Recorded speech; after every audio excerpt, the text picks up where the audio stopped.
할렐루야, 주님을 찬양합니다. 여러분, 이번 추석은 아주 그 맑은 하늘을, 청명한 하늘을 볼 수 있을 것 같아요.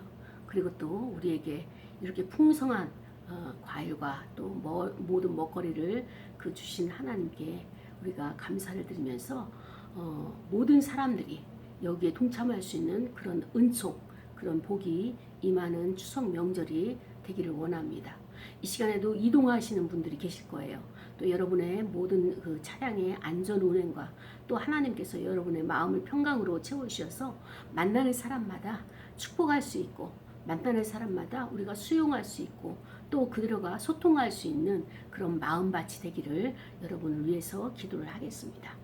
오늘은 이제 설교의 제목이 기회가 되면이라고 하는 제목 가지고 우리가 말씀을 상고하려고 하는데요. 구약 성경의 사무엘상 25장 2절부터 8절까지는 말씀이에요. 2절부터 8절까지는 그 말씀 속에 우리가 나 자신이 어떤 상태에 있고, 그 다음에 또 하나님이 나를 향해서 말씀하심이 무엇이고 내 심령을 어떤 것을 비추길 원하시는가, 그리고 또 나의 심령의 상태 속에서 하나님께서 무엇을 제거하고 무엇을 더해야 될 것인가 라고 하는 것을 말씀을 통하여서 내가 깨달음이 되어지고 또 이제 그 마음에 자극이 된다면 여러분 거기에 순종하는 저와 여러분이 되기를 원합니다. 사람이 살면서 내 마음을 공감해 주는 사람 만났을 때 가장 기쁘죠. 그리고 마음의 시원함을 얻는 거예요. 그 성경에서도 그런 자들이 몇몇이 나와요. 오늘 본문 속에 나오는 그 아비가일이라는 자가 다윗의 마음을 시원케 해서 다윗이 굉장히 기뻐하는 것을 오늘 본문 속에서 우리가 들어갈 거예요. 그리고 또 하나님께서는 모세를 통하여서 하나님이 굉장히 기뻐하셨어요. 이스라엘 백성들을 광야로 출애굽시키면서 하나님이 40년 동안의 동행을 하시잖아요. 그런데 이스라엘 백성들이 10번씩이나 약속을 어기고 하나님의 마음을 힘들게 하는 거예요. 그때 하나님이 포기를 하셨어요. 그래서 모세야, 내가 이스라엘 백성들을 더 이상 이제 함께 할 수가 없다. 그러니 내가 다 쓸어버리고 내가 새로운 나라를 만들어서 너에게 줄 것이다. 이렇게 말씀까지 하시죠. 그때 모세가 중보기도를 하는 거예요. 하나님께서 그럴 능력이 있으십니다. 그러나 그렇게 한다면 여기 근동에 있는 모든 나라들이 여호와께서 능력이 없어서 이스라엘 백성들을 애굽에서 출애굽하여서 이 광야에서 다 죽였다. 이렇게 소문이 나고 이렇게 그들이 여호와 하나님을 해석할 것입니다. 그래서 하나님 그 방법이 아니라 하나님은 다시 한번 이 백성에게 긍휼을 베풀어 달라고, 아버지의 마음을 다시 돌이켜달라고 간절한 중보기도를 모세가 하죠. 하나님께서 이것을 가장 기뻐하신 거예요. 모세가 온 지면에 있는 사람보다도 그 온유함이 승하더라 한 것은 바로 하나님의 격분되어지고 도저히 견딜 수 없는 그 마음을 모세가 아버지의 마음을 읽어드리고 하나님의 마음의 그 격분함을, 그 수위를 이렇게 내려놓을 수 있도록 아버지의 마음을 계속적으로 인정하고 그렇습니다.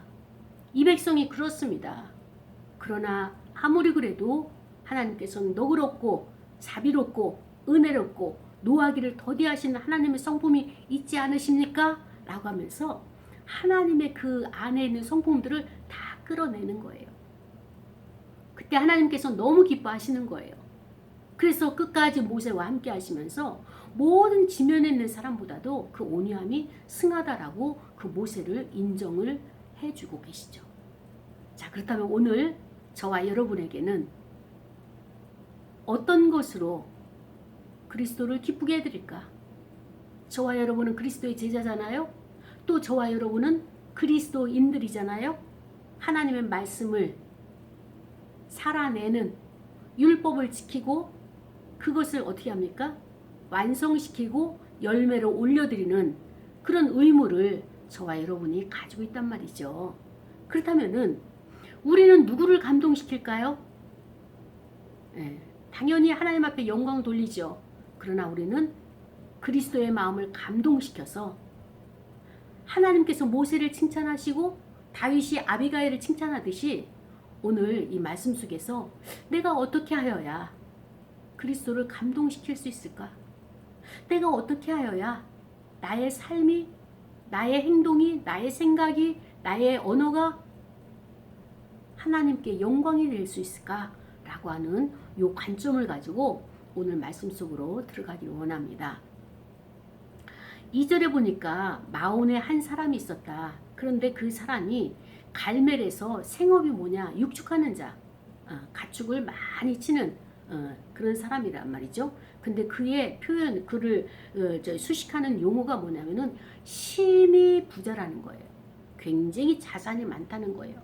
그러면서 양이 3,000마리요. 그 다음에 염소가 1,000마리다. 이렇게까지 성경에서 기록하고 있습니다. 성경에서 이렇게 가축의 숫자를 기록한 곳은 어디입니까? 욥기죠. 욥이 동방에서 가장 큰 부자라고 이야기하면서 그가 가지고 있는 것은 그 양이 7,000마리고 그 다음에 또 낙타가 3,000마리고 그 다음에 또 소가 500결이고 암나귀가 500마리다. 이렇게 성경에서 기록하고 있죠. 동방에서 가장 큰 부자예요. 그런데 지금 오늘 나오는 그 주인공이 양이 3,000마리라고 하면은 그 욥과 견줄 수 있는 그런 부자란 말이죠. 그는 어디냐? 이 양과 염소 1,000마리를 가지고 갈멜이라고 하는 지역에서 오늘 양털을 깎는 날이에요. 이스라엘 나라의 가축어부에 종사하고 있는 사람들, 유목민들은요, 양털을 깎는 날이 축제의 일이에요. 잔치를 베푼 날이에요. 이 날은 모든 지나가는 나그네와 그 다음에 동네 사람들과 알고 있는 모든 사람들이 동참해가지고 푸짐하게 풍성하게 차려놓은 음식을 먹으면서 같이 일을 하고 그리고 또 많은 사람들이 흥겹게 놀 수 있는 페스티벌이란 말이에요. 페스티벌. 이 소문이 다윗의 귀에 들렸어요. 그래서 다윗이 그 사람을 찾아가려고 하죠. 그 사람 이름이 누구냐? 바로 나발이라고 하는 사람이에요. 그래서 이 나발이 그 아내 이름은 아비가일인데 그 여자는 아주 총명하고 아름답다라고 성경은 기록하고 있어요. 그러나 그 남자 나발은 어떠냐? 완고하고 행실이 악하고 그리고 그는 갈렙 족속이었더라. 이렇게 기록을 합니다. 그래서 다윗이 소년들 10명을 모아가지고 명령을 심부름을 하라고 이야기를 하는 거예요. 그러면서 너는 나발을 찾아가라. 나발을 찾아가가지고 내가 이르는 말을 그에게 하라. 우리가 그동안에 당신의 육축들을 가축들을 이렇게 모으고 할 때 외부 세력이 와서 도둑질하지 못하도록 지켜줬고 보호해줬고 자산을 갖다가 우리가 같이 그 주변에 모든 경계를 서줬고 해서 어려움을 당치 않았다. 그리고 또 우리 또한 너희들에게 그것을 달라고 값을 달라고 대가를 요구하지 않았다. 우리가 힘으로든 무엇으로든 할 수 있지만 그러한 방법을 하지 않았지만 오늘 내가 우리의 소년들을 당신에게 보내는 것은 바로 당신이 오늘 잔치를 베푸는 그곳에서 우리 소년들에게 먹을 것과 그 다음에 필요한 것들을 채워주기를 원한다 라고 그 소년들에게 그렇게 전하라고 보냈습니다. 그리고 가기 전에 먼저 축복을 해라. 너에게 하나님의 은혜가 함께해서 평강하라. 그 다음에 또 너의 집도 평강하라. 너의 소유의 모든 것들이 평강하라 라고 하면서 축복을 먼저 하도록 그렇게 가르쳤죠. 그래서 이제 양떡 갖는 그곳으로 갔어요. 그럼에도 불구하고 그 나발이라고 하는 자가 다윗을 향해서 뭐라고 이야기를 하는가 하면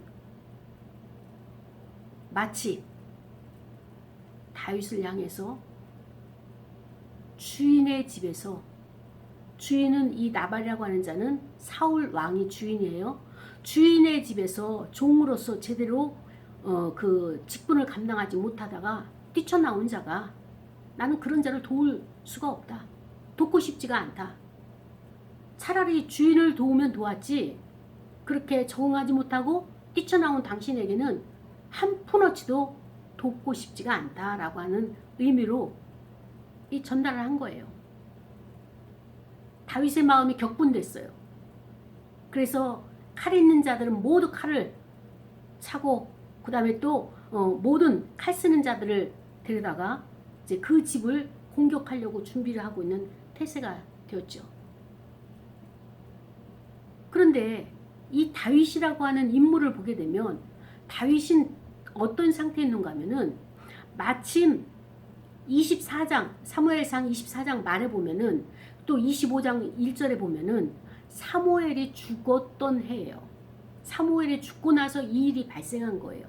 그 이야기는 뭔가 하면은 하나님께서 사무엘을 통하여서 왕을 세우기로 기름을 부었어요. 첫 번째 왕이 사울입니다. 근데 사울이 하나님의 말씀에 합당하지 않게 행동하니까 하나님께서 마음을 바꾸셨어요. 내가 후회한다.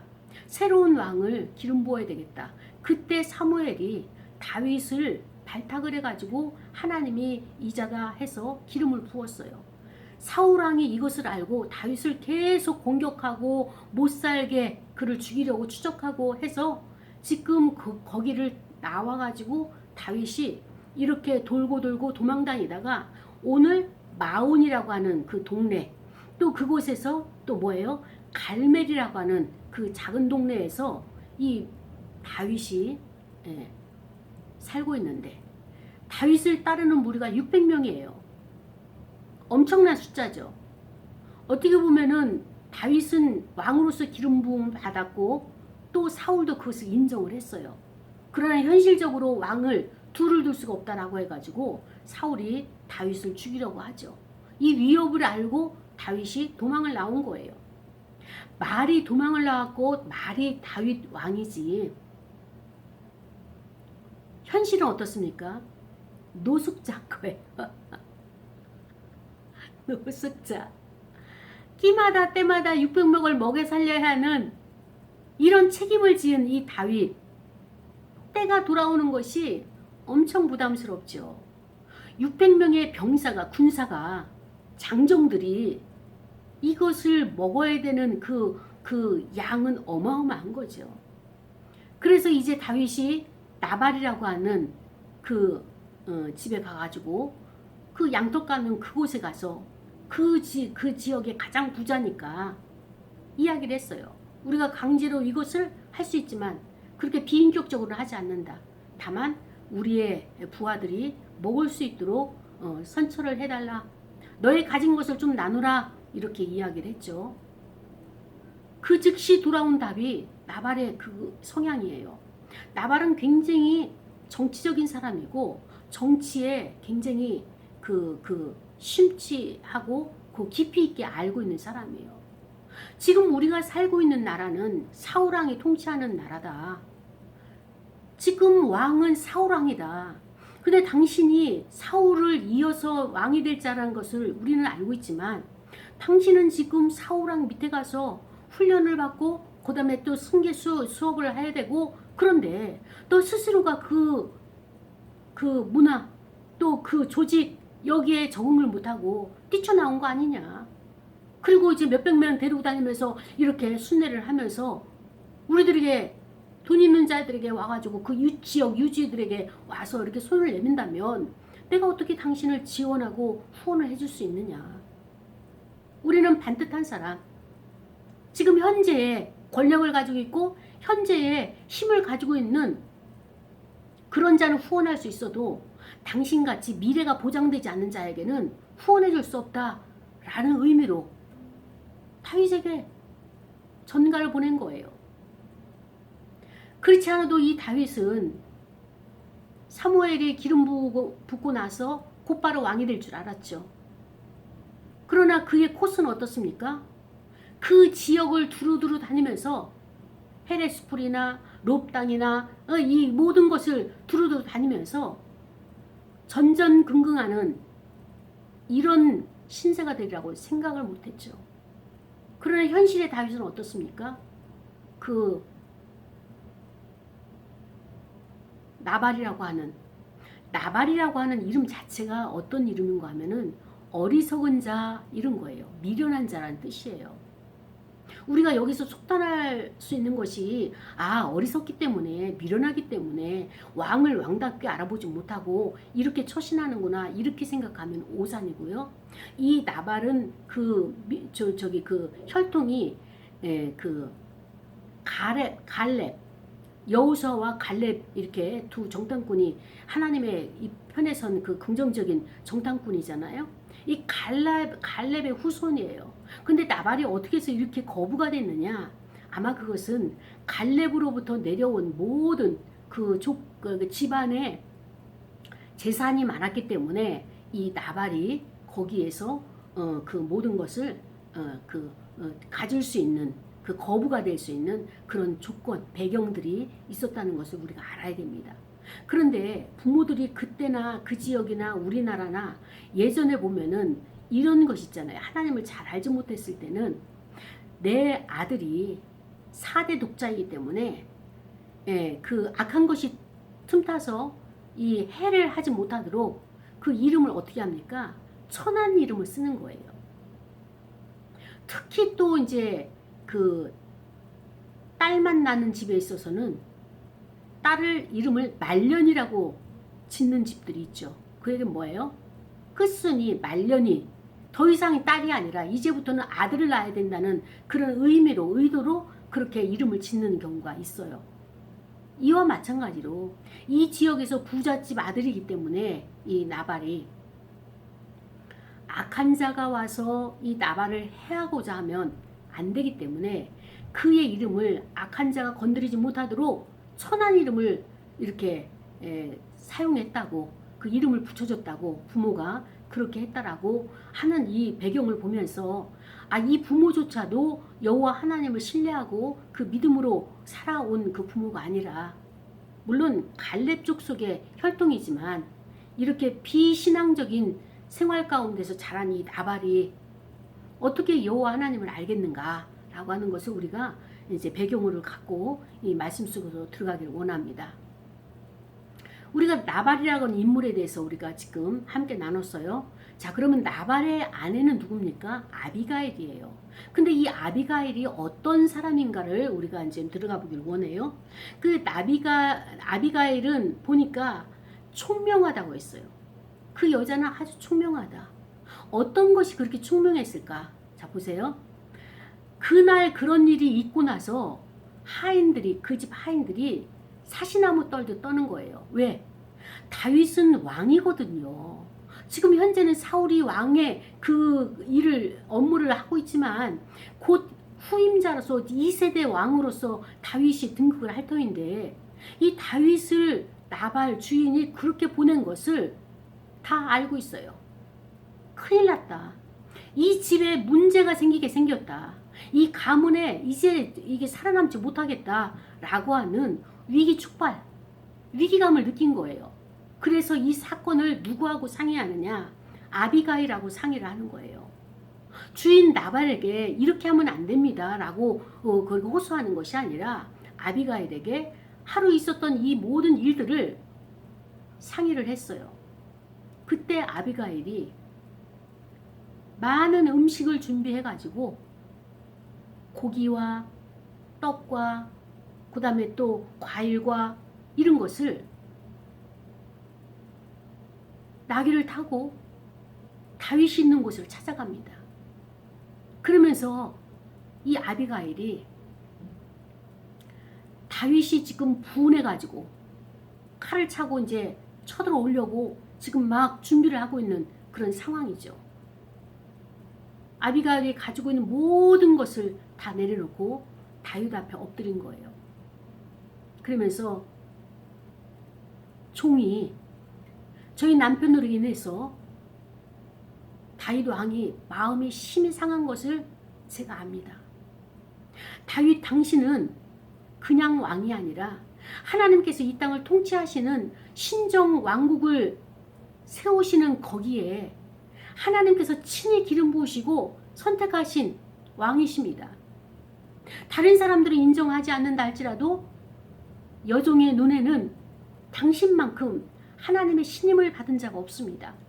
반드시 하나님의 뜻이 당신을 통하여서 이 나라가 통치되어지고 그 뜻을 펼치실 하나님의 계획이 있으십니다. 라고 다윗에게 아비가일이 믿고 있는 하나님, 아비가일이 알고 있는 여호와 하나님에 대한 그 믿음의 고백을 다윗에게 한 거예요. 그러면서 나의 남편이 다윗 왕의 마음을 아프게 하고 힘들게 하고 격동을 일으켰다면 이제 그 올라온 감정들을 수위를 좀 내리시고 내가 남편 대신 사죄하고 대가를 치르겠사오니 나를 보아서라도 그 마음을 평정을 찾으십시오. 이렇게 이제 아비가일이 다윗에게 고했습니다. 이 여자가 총명하다고 하는 것은요, 지혜가 많고 그 다음에 또 용모가 아름답다는 것은 무엇이냐? 행실이 올바른 행실을 따라서 했던 거예요. 거기에 비해서 그 나발이라고 하는 사람은 완고하고 그 다음에 행실이 악하다고 이렇게 평가를 하고 있어요. 그 완고한 것은 누굽니까? 성경에서 완고하다고 한 표현을 보면은 사울 왕이에요. 사울 왕이 하나님께서 전쟁을 아말렉과의 전쟁에서 왕을 살려두지 말고 거기에 있는 모든 짐승들을 살려두지 말고 다 죽여라 그렇게 말씀을 하셨어요. 명령하셨어요. 사무엘을 통하여서. 그러나 그 전쟁에서 사울 왕은 어떻습니까? 아각 왕을 살려줬죠. 그리고 튼실한 소, 아주 포동포동한 양 이런 것을 살려둬 가지고 사무엘이 와서 어찌 왕이시여 하나님의 뜻대로 그 명령대로 순종하지 않으십니까? 라고 단판을 지을 때 아니에요 나는 순종했습니다 라고 거짓을 말할 때 그 사울왕의 등 뒤에서 소의 소리, 양의 울음소리가 들리는 거예요. 그것을 보면서 사무엘이 이 사울왕에게 뭐라고 말씀하시는가 하면은 사무엘상 15장 22절에 순종이 제사보다 낫고 그 다음에 듣는 것이 순양의 기름보다 낫습니다. 여호와 하나님의 말씀에 순종하는 것이 가장 중요한 것입니다. 제사를 드리는 것이 중요한 것이 아니고 제사를 드릴 땐 반드시 기름이 있어야 되죠. 그런데 그 기름보다도 순양의 기름보다도 하나님의 말씀에 순종하는 것이 곧 제사입니다. 이렇게 가르치죠. 그리고 나서 23절에 뭐라고 저기 말하는 거 하면은 거역하는 것은 무엇인지 아십니까? 불순종하는 것은요 사술의 죄와 같습니다. 점치는 죄와 같습니다. 우상 숭배하는 것과 같습니다. 이렇게 말하는 거예요. 그리고 완고한 것은 사신 우상에게 절하는 것과 진배 없습니다. 가르치죠. 그때 사울왕이 어떻습니까? 예. 이 사무엘이 왕은 여호와의 말씀을 순종하지 않았어요. 불순종했어요. 그 얘기는 여호와를 버렸습니다. 그렇기 때문에 여호와 하나님께서도 왕 사울왕 당신을 버리실 겁니다. 이렇게 호되게 사무엘이 사울 왕에게 그렇게 경고를 하죠. 그래서 이제 사울 왕이 더 이상 왕을 할 수 없는 그러한 이 계기가 된 것이 바로 이 완고함이었었어요. 하나님의 말씀을 순종을 함에도 불구하고 순종하지 않고 자기의 뜻을 관철시키고 자기의 뜻대로 행하는 사람들, 이것을 성경에서는 완고하다 표현하는 거예요. 다윗이 그렇게 소년들을 보내가지고 사신을 보내서 나발에게 인격적으로 요청을 했다면 나발이 자기 주관이 있어요. 나는 나의 그 정치적인 그 주관이 있어요. 그러나 정치적인 주관을 고집하는 것이 아니라 이제 시대는 지나가는 거예요. 정치의 사상은 지나가는 거예요. 새로운 왕이 오게 되면 거기에 따라서 우리가 또 그 통치를 받게 되는 거예요.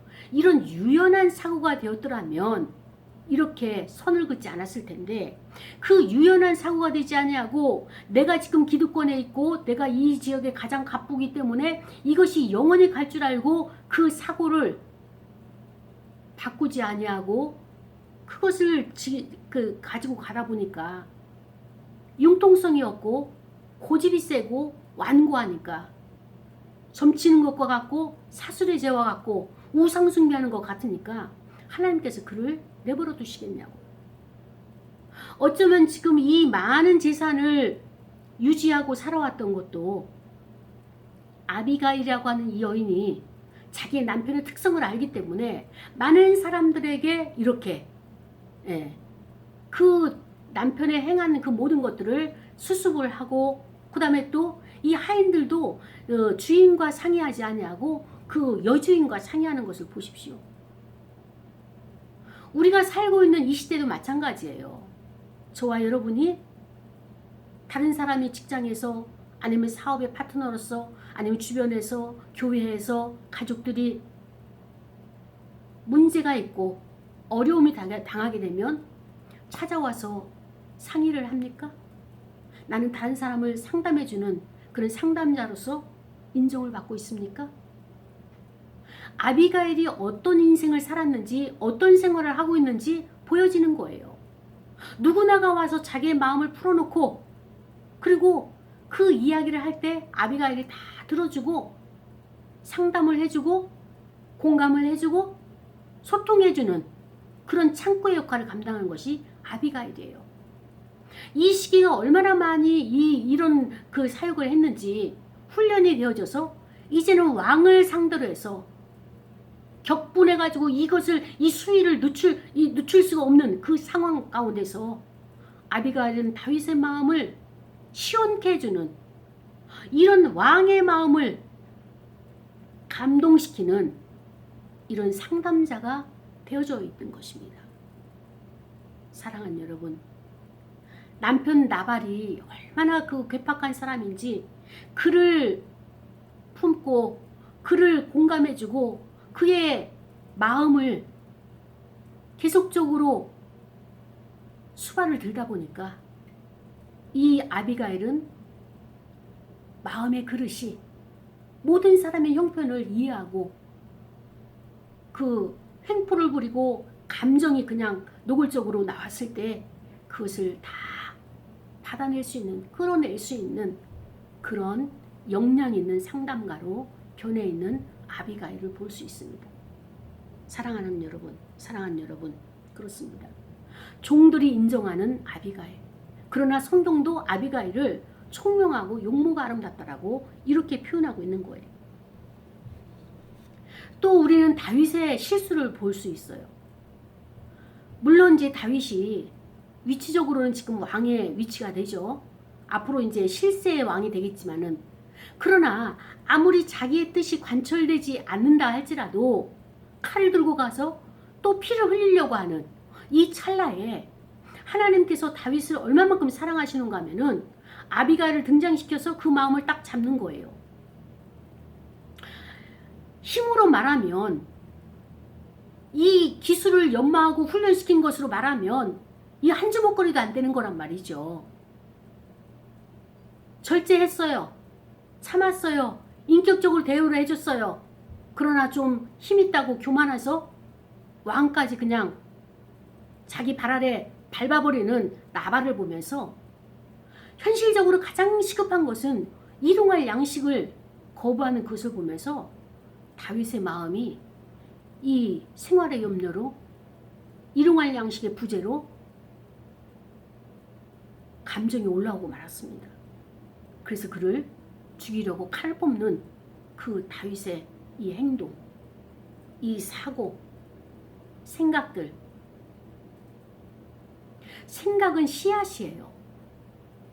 다윗 안에는 아직도 제거되지 않는 이런 악한 씨들이 있기 때문에 하나님께서 광야를 돌듯이 그 주변을 그 나라에 돌면서 이런 훈련을 시키시는 이 과정 가운데 있단 말이죠. 근데 아직도 버리지 못한 그것이 있는 거예요. 아무리 내 생각이 옳고 내 사상이 옳다 할지라도 내 사상을 가지고 내 생각을 가지고 하나님의 일을 그것으로 내가 일을 할 수 있는 것은 안 되는 거예요. 이때 하나님께서 사고를 또 피를 흘리겠다, 싶으시니까 아비가일을 등장시켜가지고 다윗을 돕습니다. 하나님께서 다윗의 이 모든 감정을 통하여서 이를 그르치려고 하는 이것을 막아내시는 거예요. 우리가 감정이 격분되면은요, 곧바로 사단이 들어오는 거예요. 악한 영이 들어와가지고 이것을 예상치도 못한 일을 벌이게 해서 엄청난 일들을 파괴하게 되는 겁니다. 하나님은 이걸 아시는 거죠. 그래서 다윗의 마음을 피 흘림을 하지 아니하도록 하나님께서 아비가일을 파송하시는 것을 보게 되는 것입니다. 우리의 마음은 시기가 있고요, 미움이 있고요, 질투가 있고요, 일이 안 풀릴 때는 짜증이 납니다. 그런데 짜증이 난다고 그걸 짜증을 내고 미움이 올라온다고 미움을 다 표현하고 시기가 올라온다고 해서 그걸 시기한다고 해서 문제가 해결되느냐? 그건 아닙니다. 문제의 해결자는 하나님이신 거예요. 하나님께서 우리를 보시고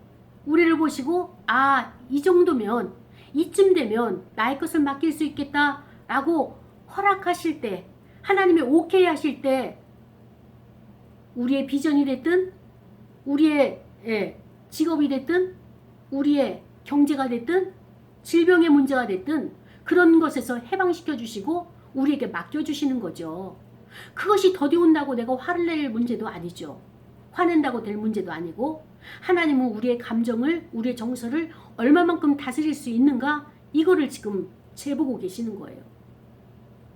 명절이 됐는데 다른 사람은 선물 보따리를 왔다 갔다 하고 봉투가 왔다 갔다 하는데 부모에게, 그러나 나는 아무것도 없고 너무 쓸쓸하고 허전하고 정말로 그 공허한 이 마음 가운데 있다. 그 감정을 가지고 내가 행동할 수 있는 것은 없습니다. 그 마음까지도 내가 다스려야 되는 거예요.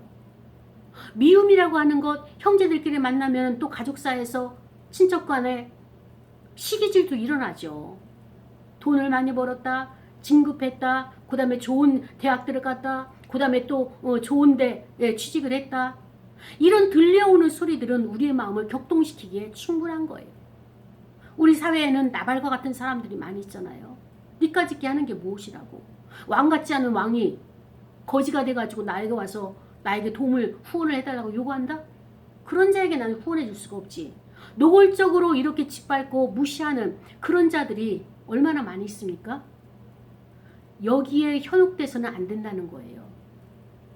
물론 하나님께서 여러분들을 사랑하시기 때문에 막아주시고 하겠지만 스스로가 마음을 다스려야 되는 것입니다. 누구처럼? 아비가일처럼. 이 아비가일로 인해 가지고 하나님은 그를 사용하는 도구로 쓰셨고 다윗의 마음을 통제할 수 있도록 하나님께서 하셨습니다. 사랑하는 여러분, 우리가 인생을 살아가면서 모든 문제들이 발생해요. 이번 주에 추석이 돼서 이제 친척들 만나고 가족들 만나고 친지들 많이 만날 거예요. 만나게 되면 여러분이 지켜야 될 것은 마음이에요. 마음이 요동하지 않도록 여러분이 지켜야 되고요. 그 다음에 또 여러분이 다른 사람이 잘 되고 또 다른 사람이 흥황하고 한다는 소식을 들었을 때 마음속으로부터 나는 그렇지 못한 열등감으로 인해서, 결핍으로 인해서 시기가 올라올 거예요. 그 시기가 미움이 될 거예요. 그러나 이 과정을 관찰하시되 여러분의 마음을 다스려야 되는 것입니다. 마음을 다스리는 것이 성을 빼앗는 것보다도 훨씬 중요하다고 잠언서에서 말씀해 주신 것처럼, 사랑하는 여러분, 다윗은 억울해요. 어쩌면 자기가 먹을 것도 아니고 이 나라의 그 군사들이 먹어야 될 그런 양식인데 억울하죠. 그런데 이것은 어떻게 이 문제가 풀렸느냐? 하나님도 다윗의 형편을 아셨어요. 억울함을 아셨어요. 그래서 다윗이 손을 대지 않고 아비가일이 나발 남편에게 이 사실을 다 이야기를 한 거예요. 다윗 왕이 마음이 힘들고 해서 그 마음을 이렇게 다스려서 여기까지 오지 않았다라고 하는 그 소식을 아비가일 아내로부터 듣자 나발은 어떻게 됐느냐? 그 전까지 왕처럼 잔치를 베풀고 많은 그 사람들과 함께 산의 진미를 먹은 그 나발이 경직되기 시작한 거예요. 돌같이 굳은 거예요. 그 소식을 접하고 열흘 뒤에 죽은 거예요. 저는 그 문제를 이렇게 해석합니다. 오늘날로 말한다면 충격을 받았죠. 아우, 내가 무슨 짓을 한 거야? 그가 이제 차기 대통령인데, 그가 차기 왕인데 내가 무슨 일을 했지? 경황 없이 그냥 감정에 휘둘려가지고 내가 그 일을 그르치고 말았네? 라고 생각한 그 순간에, 충격을 받은 그 순간에 그는 심장마비가 온 거예요. 하나님이 그를 죽인 것이 아니라 자기 스스로가 자기 안의 것을 다스리지 못하고 충격을 받고 자기 행한 행실을 보면서, 그리고 나서 그 충격에 의해서 그는 이 땅을 하식하고 만 사실을 보면서 이 결론이에요. 사랑하는 여러분, 하나님께서 이 본문을 통하여서 저와 여러분에게 주시는 것이 무엇입니까? 우리가 하나님은 협력하여 선을 이루신다 라고 하는 이 뜻을 깨닫기를 원합니다. 그래서 우리는 기회가 되면, 기회가 있으면 나발은 모든 것을 나눌 수 있는 기회를 하나님 주셨어요. 좋은 가문에 또 부자로, 그 지역의 가장 갑부로, 그러나 가지고 있는 것을 나누지 못했어요. 그는 모든 것을 이 땅에 놓고 갈 수밖에 없었습니다. 그러나 평소에 이 나누는 것을 훈련된 아비가는 어떻습니까? 많은 먹을 양식과 충분한 고기와 이런 것을 싸들고 다윗에게 그것을 전하면서 다윗의 마음을 흡족하게 해주는 이런 것이, 아비가일은 기회를 잘 포착하고 또 그 기회를 통하여서 어떻게 합니까? 나중에는 다윗의 부인이 되는 이런 기회를 얻게 되는, 획득하게 되는 이 현실의 분별을 잘했던 것입니다. 사랑하는 여러분, 우리가 감정대로 이것을 행하다가 일을 그르치는 나발처럼 사시겠습니까? 아니면은 내 마음을 하나님 앞에 늘 아뢰면서 내 마음을 다스려달라고, 통치해달라고, 하나님의 주권 아래, 통치 아래 내가 들어가겠다고 내가 고백하면서 하나님께서 말씀하실 때 순종하여서 아비가일처럼 사람도 살리고 나라도 살리고 가정도 살리고 왕의 아내가 되는, 예수 그리스도의 아내가 되는, 신부가 되는 그런 자의 신앙생활을 하시겠습니까? 이제 저와 여러분은 생활 가운데서 많은 기회가 올 거예요. 그러나 이 기회를 놓치고 눈물 짓고 심지어는 생명까지 위협을 당하는 그런 어리석은 자가 아니라, 미련한 자의 삶이 아니라 하나님께 늘 가까이 가면서 하나님이 원하시는 말씀을 순종하면서, 말씀의 순종의 완성이 무엇입니까? 사랑이에요. 나 사랑하고 가족 사랑하고 친지 사랑하고, 사랑이 있는 곳에 하나님의 율법, 말씀이 완성이 되기 때문에 우리가 이런 완성된 신앙생활을 할 수 있도록 이번 추석을 통하여서 하나님께 영광 돌릴 수 있도록 예수 그리스도시여 나를 도와주옵소서라고 우리가 기도하며 이번 추석을 맞이하는 저와 여러분이 되기를 원합니다. 우리 시간의 말씀을 생각하면서 다 같이 통성으로 기도하시겠습니다. 하나님 아버지 감사합니다. 연약하고 부족한 저희를 사랑하셔서